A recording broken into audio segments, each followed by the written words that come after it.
आज हम बात करेंगे एक ऐसी बीमारी के बारे में जो आज आपको भारत के हर एक घर में ज़रूर मिल जाएगा। इसका मरीज़ भारत के हर एक घर में आपको ज़रूर मिल जाएगा। हम बात कर रहे हैं डायबिटीज़ की। डायबिटीज़ यानी मधुमेह, जिसे आम बोलचाल की भाषा में शुगर भी कहते हैं। एक लाइलाज बीमारी है। कई बार तो वर्षों तक मरीजों को इसका पता ही नहीं चलता, और जब पता चलता है तब खासा नुकसान हो चुका होता है। इसी वजह से इसे साइलेंस किलर भी कहा जाता है। इसकी भयावहता का अंदाज़ा इसी बात से लगाया जा सकता है कि केवल भारत में ही इसके 5 करोड़ मरीज़ हैं। ये मनुष्य के कई अंगों को, जैसे हृदय, आँख, गुर्दा आदि को नुकसान पहुंचाता है। डायबिटीज़ अभी तक के अध्ययनों और शोधों से पता चला है कि इसे पूर्ण रूप से ठीक नहीं किया जा सकता, किंतु राहत की बात यह है कि इसे नियंत्रण में लाया जा सकता है। डायबिटीज़ को नियंत्रण रखने के लिए कुछ मूलभूत चीज़ें हैं जो हमें पता होनी चाहिए। डायबिटीज़ मुख्य रूप से कितने प्रकार होते हैं? टाइप 1 और टाइप 2। टाइप 1 डायबिटीज़ में मरीज के शरीर में इंसुलिन या तो बहुत कम बनता है या बिल्कुल नहीं बनता। इस वजह से रक्त शर्करा हमेशा बढ़ी रहती है। वहीं टाइप 2 डायबिटीज़ में मरीज के शरीर में इंसुलिन बहुत ही कम बनता है, जिससे कि ब्लड शुगर बढ़ जाता है। टाइप 1 डायबिटीज़ में मरीज के शरीर में पैंक्रियाज में मौजूद बीटा सेल्स नष्ट हो जाते हैं, जिसकी वजह से इंसुलिन बिल्कुल ही नहीं बनता और मरीज के रक्त में इंसुलिन ना होने से ब्लड शुगर बहुत बढ़ जाता है। टाइप 2 डायबिटीज़ में मरीज के शरीर में इंसुलिन का उत्पादन कम होता है, जिसकी वजह से कोशिकाएं शर्करा को एब्जॉर्ब नहीं कर पाती। वैसे तो टाइप 1 डायबिटीज़ किस वजह से होता है, ये अभी तक ज्ञात नहीं किया जा सका है। Type 1 diabetes genetic, auto immune या वायरल इन्फेक्शन की वजह से भी हो सकता है, जिसमें बीटा कोशिकाएं नष्ट हो जाती हैं। ये आपके शरीर की इम्यूनिटी कोशिकाओं के आक्रमण की भी सबसे बड़ी वजह बनता है। जबकि डायबिटीज़ 2 की वजह जेनेटिक भी हो सकती है। साथ ही मानसिक तनाव, जीवन शैली में बदलाव, खान पान, मोटापा भी इसका मेन कारण हो सकता है। डायबिटीज़ टाइप 1 काफ़ी कम उम्र में भी हो सकता है। ये शेष अवस्था से लेकर 25 वर्ष की अवस्था में भी हो सकता है, जबकि डायबिटीज़ टाइप 2 प्राय 40 वर्ष की अवस्था में भी पाया जाता है। टाइप 1 डायबिटीज़ में ब्लड शुगर की मात्रा काफ़ी बढ़ जाती है, जिससे रोगी को बार बार पेशाब लगती है। ज़्यादा पेशाब करने से शरीर में पानी की कमी हो जाती है और इसी कारण प्यास बार बार लगती है। इस वजह से उसे बहुत कमज़ोरी महसूस होती है। कई बार मरीज की हृदय गति बढ़ जाती है, जिससे घबराहट महसूस होती है। टाइप 2 डायबिटीज़ में तो बहुत कमज़ोरी, थकान, सर दर्द महसूस होता है। शर्करा की अधिकता से प्यास बार बार लगती है और रोगी को प्यास खूब लगती है। कोई भी चोट या घाव को काफ़ी समय तक ना भरने देना। टाइप 1 डायबिटीज़ में चूँकि शरीर में इंसुलिन उत्पादन नहीं हो पाता, अंततः मरीजों को प्राय इंसुलिन के इंजेक्शन लेने पड़ते हैं। टाइप 2 में इंसुलिन पैदा हो जाता है, पर शरीर इसका उपयोग नहीं कर पाता। अंत मरीज को जीवन भर आवश्यकता अनुसार सुई या दवाई लेनी पड़ती है। टाइप 1 डायबिटीज़ के केस बहुत ही कम मिलते हैं। इसके मुकाबले टाइप 2 डायबिटीज़ के मरीज भारत में करीबन 5 करोड़ पाए जाते हैं।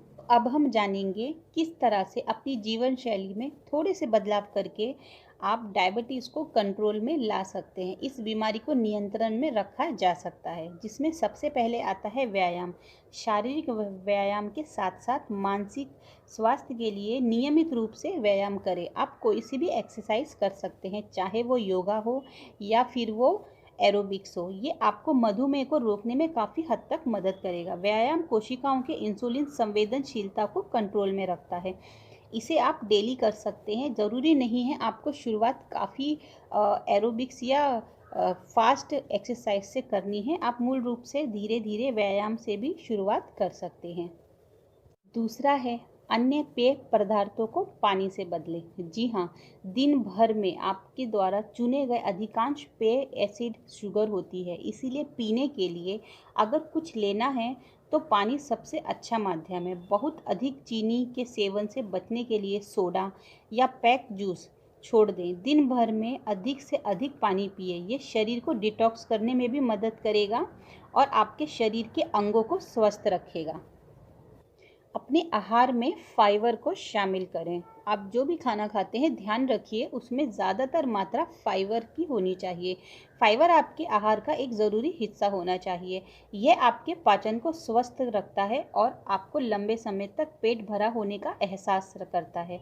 फाइबर स्वस्थ शर्करा रक्त के स्तर यानी हेल्दी ब्लड शुगर लेवल को बनाए रखने में काफ़ी मदद करता है। ये आपके दिल के स्वास्थ्य के लिए भी फ़ायदेमंद है और वज़न बढ़ने से भी रोकने में ये काफ़ी हद तक मददगार है। तो कोशिश करिए आप जो भी खाना खाते हैं, जो भी आप ब्रेकफास्ट कर रहे हैं, उसमें फाइबर की मात्रा भरपूर रूप में हो। अब बात करेंगे वज़न। जी हाँ, स्वस्थ वज़न बनाए रखें। वज़न यानी मोटापा, जो आजकल हर इंसान की समस्या का कारण बना हुआ है। मोटापा मधुमेह के खतरे को बढ़ाने वाले सबसे बड़े कारणों में से एक होता है। अध्ययन के अनुसार स्वस्थ वज़न वाले लोगों में मोटापे से ग्रस्त लोगों की तुलना में मधुमेह विकसित होने का खतरा कम होता है। तो अपने वज़न को नियंत्रण में रखें, रोज़ व्यायाम करें, जो भी एक्सरसाइज आप करते हैं उसे करें। मूल रूप से अपनी डाइट का ध्यान रखें। अगर आपका वज़न कंट्रोल में रहेगा तो आप डायबिटीज़ को भी आसानी से कंट्रोल में रख सकते हैं। एक बात हमेशा ध्यान रखिए, डायबिटीज़ के शुरुआती लक्षणों को कभी भी नज़रअंदाज मत करिए। अब ये सबसे ज़रूरी बात है, आप अपने आहार पर ध्यान दें, लाइफस्टाइल पर भी नज़र रखें और ज़रूरी बदलाव ज़रूर करें। लेकिन ये सब करने का मतलब ये बिल्कुल भी नहीं है कि आप डायबिटीज़ के लक्षणों दिखने पर भी उसे नज़रअंदाज कर दें। मधुमेह के लक्षणों पर नज़र रखें। अगर आप शुरुआत में ही इन्हें पहचान लेते हैं तो स्थिति को बेहतर होने से बदतर होने से रोका जा सकता है। अब सवाल उठता है कि मधुमेह के शुरुआती लक्षण क्या होते हैं। तो डायबिटीज़ के लक्षण कुछ इस तरह के होते हैं। टाइप 2 डायबिटीज़ के लक्षणों में बार बार पेशाब आना, प्यास का बढ़ना, थकान, धुंधली दृष्टि, घावों में धीमी गति से उपचार, हाथों और पैरों में झुनझुनी आना, त्वचा के गहरे धब्बे और बढ़ती हुई भूख शामिल है। अगर आप इन लक्षणों को पहचान लेते हैं, अगर आपके शरीर में आपको इस तरीके के किसी भी प्रकार के लक्षण दिख रहे हैं तो तुरंत आप अपने डॉक्टरों से सलाह लें। अगर आपको मेरा ये वीडियो अच्छा लगा तो इसे लाइक करिए, ज़्यादा से ज़्यादा शेयर करिए, सब्सक्राइबर बटन को प्रेस करना बिल्कुल भी ना भूलिए, नोटिफिकेशन बेल को प्रेस कर दीजिए ताकि जब भी कोई नया वीडियो अपलोड हो उसकी नोटिफिकेशन आप तक आ जाए। कमेंट करना बिल्कुल भी ना भूलिए। तो मैं मिलती हूँ अपने नेक्स्ट वीडियो में, तब तक के लिए बाय बाय, टेक केयर।